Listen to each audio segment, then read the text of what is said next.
Adam was not confessing. He was warning. 700 years old, lying at the edge of death in a world he no longer recognized. The first man pulled his son close and spoke words that would stay buried under Egyptian rock for 16 centuries. Those words surfaced in 1945 inside a sealed jar at Nag Hammadi. The text is called the Apocalypse of Adam, the last tractate of Codex 5 in the Nag Hammadi library. Its tradition is Sethian Gnostic. It is built on one conviction that shook the ancient world to its foundations. The God who made the physical world is not the true God. That idea drives everything you are about to hear. The text opens on Adam's deathbed in the 700th year of his life. He is speaking to Seth. What he describes is not the garden story you were taught. Adam says that he and Eve once walked in a brilliance that did not come from the God who shaped their bodies from dirt. Another God existed, eternal, unknowable, far above the one who molded clay. And here's a detail that changes the entire weight of the narrative. It was Eve who carried this understanding first. She taught Adam a word of knowledge of that higher God, and together they stood above their own maker. They were like the great angels, higher than the God who had created them. Think about what the text is actually saying. The first two humans outranked the being who built them. Eve was not the cause of the fall. She was the original carrier of divine knowledge. So who is this lesser god? Some Gnostic writings call him Yaldabaoth, a lion-headed serpent born from the mistake of a divine being named Sophia. In the Apocalypse of Adam, he goes by Sakla. The word is Aramaic. It translates to fool. It is said the early church burned manuscripts to suppress this Gnostic reading. Sakla is the god of the Old Testament, the creator of Genesis, the voice in the garden, the one who said, "Let there be light." According to this text, that God is blind, jealous, and a fraud. He declared himself the only God because he did not know where he came from. His arrogance was born from his own ignorance. And the moment he realized Adam and Eve carried something inside them that exceeded everything he was, his response was not wonder, but rage. Sakla ripped them apart. The text says he divided them in wrath, and the glory in their hearts departed. The knowledge that once breathed inside them was torn away, but it did not disappear. It passed into what Adam calls the seed of the great generation, a bloodline through Seth that the Gnostics named the Immovable race. These were not simply faithful people, they were spiritually different, carrying a fragment of the true God inside them that no false creator could reach. Sakla could flood the world, he could burn it, he could not kill what they carried. After the separation, what Adam and Eve kept was nothing but servitude. They forgot what they had been. They recognized only dead things, learned only mortal ways. They served their maker in fear and in slavery all the days of their lives. Adam fell into what the text calls the sleep of death. A spiritual coma so total he lost all contact with the source above. If you have ever felt like you are living inside a fog you cannot name, this text would tell you that fog is caused by Sakla. Then 3 figures appeared, luminous men whose faces Adam could not place because they did not belong to Sakla. They commanded him to rise from the sleep of death and hear about the eon and the seed of the man to whom life has come. They spoke of Seth, of the holy generation that would carry Gnosis forward through the centuries. Through every catastrophe Sakla would hurl at them. These visitors did not come from the god of this material world. They came from somewhere Sakla had never seen. When Sakla found Adam and Eve sighing in their hearts, he appeared before them and demanded to know why. He insisted he was their god. He said he had given them the breath of life. And then darkness came upon their eyes. Desire flooded in where knowing had been. Weakness replaced strength. The remaining days of their lives grew short. Adam felt the full weight of it then. He had come under the authority of death, ruled by a being who thought he was everything but was almost nothing. Adam had seen enough in that vision to prophesy what was coming to the earth. A flood, a rain of fire, and the arrival of a figure called the Illuminator of knowledge, descending 3 times to pull the seed of Seth from destruction. 13 kingdoms would each tell a different lie about where that Illuminator came from. And only one people on earth, answering to no throne and no ruler, would know the truth.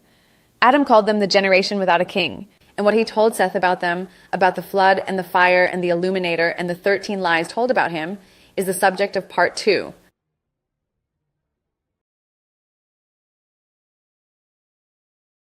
"13 kingdoms, 13 stories. Not one of them got it right." Adam had told Seth about the false god and the strangers who woke him from spiritual death. But the hardest part was still coming.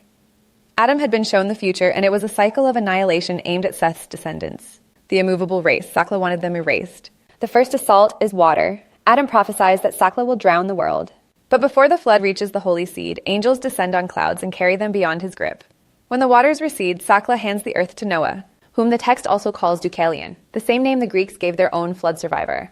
Think about that, a Gnostic text weaving the Hebrew flood into Greek myth in one breath.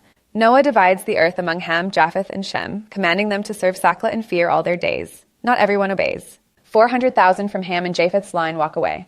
They cross into another land and dwell with those who carry Gnosis. They form 12 kingdoms. When Sakla's loyalists discover this, they go before their god seething, demanding to know how these men broke his rule while the rest did everything asked. And Sakla tries fire, sulfur, asphalt, blinding mist. The eons go dark, but 3 angels, Abrasax, Sablo, and Gamaliel, figures known from Gnostic protective amulets across the ancient world, rip through the flames and carry the holy seed above the rulers. The pattern holds. Sakla destroys, heaven intervenes, the seed survives. Then comes the 3rd attempt, this time a person. Adam calls him the Illuminator of knowledge. He does more than save. He performs signs, he scorns the powers to their faces. Sakla panics. What is the power of this man who is higher than we are? He cries. He strikes the flesh of the one carrying the spirit. But the glory withdraws into holy houses the powers cannot find. They are left in the dark, using his name in error, never grasping that the deception was their own. And here is where you need to hear what the text actually does. The powers are confused, the kingdoms of the earth are desperate to explain who this Illuminator is. So 13 step forward, one by one, each offering its own origin story, and every account ends with the same 6 words. And thus he came to the water. That line repeats 13 times like a drumbeat. The first kingdom claims he was nourished in the heavens. The second says a bird carried him to a mountain. The third says he was born of a virgin and cast into a desert. Does that sound familiar? The fourth says a virgin was sought by Solomon and his demon armies. The fifth says he dropped from heaven into the sea. The sixth says a woman conceived from the desire of flowers. The seventh says dragons carried him into caves. The eighth says a cloud enveloped a rock. The ninth says a muse became androgynous and conceived alone. The 10th says a god loved a cloud. The 11th says a father desired his daughter. The 12th says he came from 2 illuminators. The 13th says every birth of their ruler is a word given a mandate. And thus he came to the water every single time. But not one of those kingdoms speaks the truth. They are all reaching for a savior they cannot understand because they belong to Sakla's world. Only the generation without a king, answering to no ruler and no false god, knows the real origin. Their answer is plain. God chose the Illuminator from all the eons. From a foreign air, from a great eon, he came forth and made the chosen generation shine upon the whole eon. No riddle, no myth. Direct knowledge of the source. The seed who receives this gnosis upon the water will fight the powers. Darkness will fall on them, but the peoples of the earth will cry out and call them blessed, confessing these souls knew God through truth and will live forever. The rest will admit their works were senseless, that they boasted in transgression, and that their own spirits face death. A voice speaks from heaven to Mikau, Mikar, and Nesinus, the 3 angels who guard the living water and holy baptism. It rebukes those who defiled the water of life. The words of the righteous, it declares, were never put in any book. Angels will carry them to a high mountain, to a rock of truth, and name them the words of imperishability and truth. Adam is finished. Seth takes the revelation and passes it to his seed. The text closes like a seal pressed into wax. This is the hidden knowledge of Adam, the holy baptism of those who know the eternal gnosis through the imperishable illuminators from the holy seed. Yesius, Mazareus, Yesidicius, the living water. Some scholars believe this text was a baptismal liturgy, spoken aloud over water as someone entered the faith. If they are right, what you just heard was never meant to be read. It was meant to be spoken over water in the presence of the divine, as someone remembered who they were before this world made them forget.